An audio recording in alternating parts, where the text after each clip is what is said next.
बिस्मिल्लाहिर्रहमानिर्रहीम।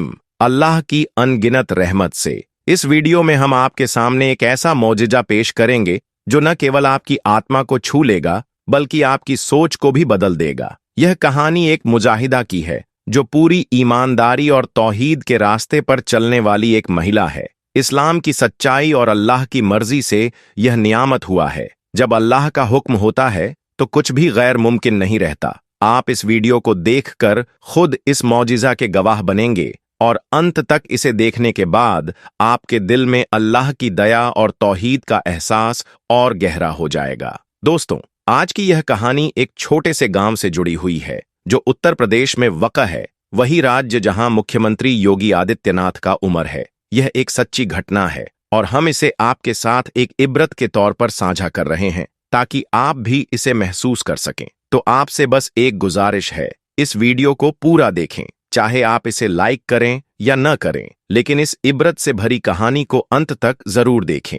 यह वाकया उत्तर प्रदेश के एक छोटे से गांव का है जहां एक गैर मुस्लिम और मुस्लिम का घर पास पास था। गैर मुस्लिम के घर में 4 या 5 साल की एक छोटी सी बच्ची थी। वह पास में ही अपनी एक सहेली के घर खेलने जाया करती थी, जैसे बाकी घरों के बच्चे अपने आसपास खेलने जाते हैं। वही यह बच्ची भी अपनी सहेली के घर खेलने जाया करती थी जो मुस्लिम थी। उसकी वालिदा अपने घर में बच्चों को कुरान मजीद पढ़ना सिखाया करती थी, इसलिए वह लड़की कुछ देर अपनी सहेली के साथ खेलती और फिर जब उसकी वालिदा अपनी बच्ची को कुरान मजीद पढ़ाने के लिए बुलाती तो वह हिंदू लड़की भी उसके पास बैठकर कुरान को देखती।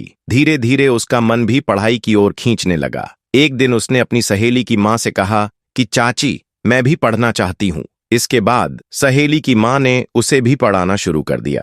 हिंदू लड़की ने धीरे धीरे कायदा पढ़ना सीख लिया और फिर वह पूरी तरह से कुरान मजीद पढ़ना शुरू कर दी। उसने अपने माँ बाप से इसके बारे में कुछ नहीं बताया, यानी वे इस बात से अनजान थे। जब मुस्लिम लड़की ने कुरान मजीद पढ़ना मुकम्मल सीख लिया, तब तक वह गैर मुस्लिम लड़की भी पूरी तरह कुरान मजीद पढ़ना सीख चुकी थी। फिर एक ऐसा वक्त आया जब वह बच्ची जवान हो गई। उसके माँ बाप ने उसकी शादी एक गैर मुस्लिम हिंदू लड़के से तय कर दी जो इतना ज्यादा कट्टर था कि वह मुसलमानों को देखना तो दूर, उनसे बात करना भी पसंद नहीं करता था। उसे मुसलमानों के बारे में बहुत ही गलत जानकारी थी। अब उस लड़की की शादी की तारीख नजदीक आ रही थी। एक दिन वह लड़की अपनी मुस्लिम सहेली की माँ के पास गई और उससे कहने लगी कि मैंने आपसे पूरा कुरान मजीद पढ़ना सीख लिया है और दिल ही दिल में मैंने कलमा भी पढ़ लिया है, लेकिन मैं इसके बारे में अपने घर वालों को कुछ नहीं बता सकती, क्योंकि अगर मैंने उन्हें बता दिया तो घर में क्लेश हो जाएगा और मुझे घर से निकाल दिया जाएगा। अब मेरी शादी एक ऐसे इंसान से हो रही है जो मुसलमानों को देखना भी नहीं चाहता।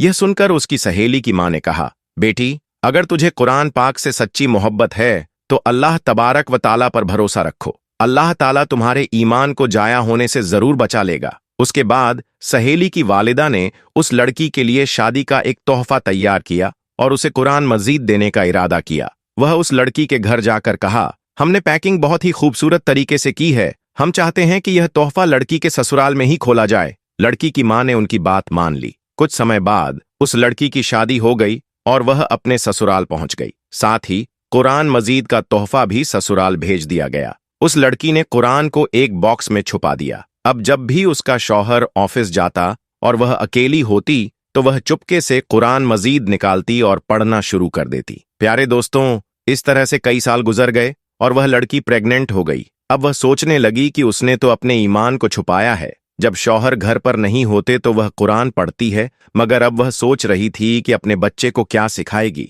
उसका बच्चा किस तरह ईमान और कलमा सीखेगा। यही सोचकर वह अल्लाह से दुआएं मांगने लगी, या अल्लाह, कोई ऐसा तरीका दिखा कि मैं अपने बच्चे को भी कलमा पढ़ा सकूं। लेकिन अल्लाह की शान देखिए, एक दिन उसका शौहर बीमार हो गया और वह डॉक्टर के पास इलाज के लिए गया। जब डॉक्टर ने उसकी सारी जांच की और उसे उसकी बीमारी के बारे में बताया तो वह सुनकर बहुत परेशान हो गया।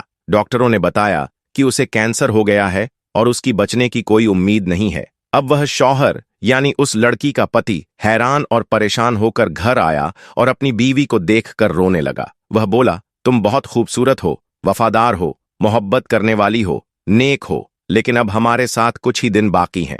मेरी जिंदगी अब सिर्फ 1 महीने की है। फिर उसने हॉस्पिटल का तमाम वाकया अपनी बीवी को बता दिया। प्यारे दोस्तों, यह सुनकर उसकी बीवी भी रोने लगी और अपने शौहर को तसल्ली देते हुए बोली, आप परेशान मत हो, मेरे पास एक दवा है और मुझे पूरी उम्मीद है कि आप इससे बिल्कुल ठीक हो जाएंगे। लेकिन आप वादा करें कि मैं जो कुछ भी करूंगी इसके बारे में आप मुझसे कोई सवाल नहीं करेंगे। उसके शौहर ने कहा, मैं वादा करता हूं, अगर मैं ठीक हो गया तो तुम जो कहोगी वही होगा, तुम्हारी हर बात मान ली जाएगी। इसके बाद उस लड़की ने कुरान मजीद की सूरह फातिहा पढ़कर अपने शौहर पर दम करना शुरू कर दिया। ये देखकर उसने अपनी सहेली की मां को याद किया, जो हमेशा बीमारों को कुरान के जरिए इलाज करती थी, तो सूरह फातिहा पढ़कर दम किया। यह देखकर उसके शौहर ने पूछा, ये तुम क्या कर रही हो? तो वह कहने लगी, मैं तुम्हारा इलाज कर रही हूं और तुम्हारा मुझसे यह वादा हो चुका है कि आप इसके बारे में मुझसे कोई सवाल नहीं करेंगे। इसके बाद उसके शौहर ने सवाल करना बंद कर दिया। प्यारे दोस्तों,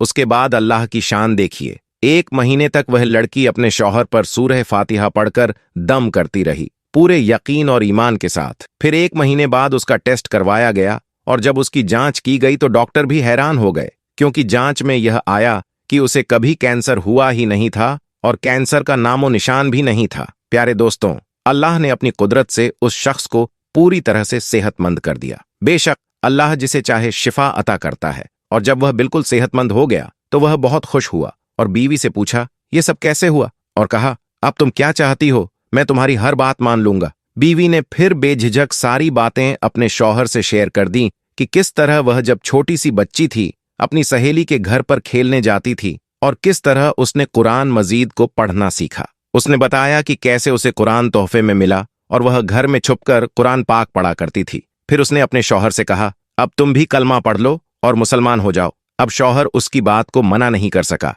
क्योंकि उसने वादा किया था। उसने कलमा पढ़ लिया। प्यारे दोस्तों, उसके बाद उस औरत के घर बेटे का जन्म हुआ और वह भी मुसलमान पैदा हुआ। मतलब अब यह पूरी फैमिली मुसलमान थी, लेकिन अब भी उन्हें डर था कि अगर उनके परिवार और समाज वालों को इस बारे में पता चला तो वे उन्हें परेशान करेंगे और समाज से बेदखल कर देंगे। तो शौहर ने बीवी से कहा, इसकी तुम फिक्र मत करो, इसका बंदोबस्त इंशाअल्लाह मैं करता हूं। इसके बाद उसने अपनी जॉब के लिए सऊदी अरब की एक बड़ी कंपनी में अप्लाई किया और अल्लाह की कुदरत से उनका जॉब सऊदी की एक बड़ी और अच्छी कंपनी में लग गया। अब वह अपनी बीवी और बच्चों को लेकर सऊदी अरब चले गए और वहां पर उनकी पूरी जिंदगी गुजरने लगी। वहां पर वह कुरान भी पढ़ते हैं, नमाज भी 5 वक्त की पढ़ते हैं। प्यारे दोस्तों, यह अल्लाह की शान है। अल्लाह जिसको चाहे उसकी जिंदगी संवार दे और जिसको चाहे उसे बिगाड़ दे। अल्लाह तबारक व ताला से दुआ है कि अल्लाह पाक हम सबको भी कुरान मजीद पढ़ने और उस पर अमल करने की तौफीक अता फरमाए। आमीन सुम्मा आमीन। दोस्तों, अगर वीडियो अच्छा लगा हो तो लाइक करें और अपने दोस्तों के साथ जरूर शेयर करें। अल्लाह हाफिज।